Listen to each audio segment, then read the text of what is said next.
ఇవాళ నీకు మళ్ళీ గతి లేక నువ్వు మళ్ళీ రాజశేఖర రెడ్డి గారిని తీసుకొచ్చుకుంటుంది. నువ్వు చేసిన అవినీతి ఏదైతే ఉందో అది ప్రజలు మర్చిపోరు. మీ నాన్నగారు మంచోడు అయినంత మాత్రం నువ్వు మంచోడు అవ్వలేదు. చిరంజీవి గారు యాక్టరే, ఆయన కొడుకు యాక్టింగ్ రాకపోతే ఆయన హీరో చేయలేడు. ఒకసారి ఒక సినిమాకు 2 సినిమాలకు చేయగలరు ఆయన. ఆ తర్వాత ఆయన రామ్ చరణ్ గారు ఆయన ప్రూవ్ చేసుకోగలిగాడు కాబట్టే ఆయన హీరోగా నిలబడగలిగాడు. అదేవిధంగా రాజశేఖర రెడ్డి గారు కొడుకుగా నీకు ఒక అవకాశం ఇచ్చారు. నువ్వు అవకాశాన్ని శాంతం సంకనాకి ఇచ్చేసావు. రాష్ట్రాన్ని ఎందుకు పనికి రాకుండా భయంకరమైన దోపిడీకి గురి చేసేసి మొత్తం నీ జేబులు నింపేసుకున్నావు, నీ ప్యాలెస్లు నింపుకున్నావు. నీకు ఎక్కడెక్కడ ప్యాలెస్లు అన్ని ప్యాలెస్లను డబ్బుని దాచుకోవడం జరిగింది. ఇక మళ్ళీ రాజశేఖర రెడ్డి గారిని కాదు కదా, ఇంకెవరిని తీసుకొచ్చి నువ్వు చూపించినా కూడా నిన్నైతే ప్రజలు నమ్మరు, నిన్నైతే అధికారంలో తీసుకొచ్చే ప్రసక్తే లేదు. నిన్ను ఎట్టి పరిస్థితుల్లో ప్రజలు మళ్ళీ ఎన్నుకోరు. ఇప్పుడు వచ్చిన ఆ 11 సీట్లు కూడా రేపు రావు.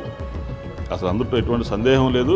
అసలు జగన్మోహన్ రెడ్డి అనే అతను ఇక రాజకీయాలను వదిలేసి అతనికి పడిన శిక్షలకి జైలు శిక్ష అనుభవించే పరిస్థితి ఉంటుంది తప్ప అతను మళ్ళీ రాజకీయ నాయకుడు అవతారంలో మళ్ళీ ప్రజల ముందుకు వస్తాడని అయితే నేను అయితే భావించట్లేదు.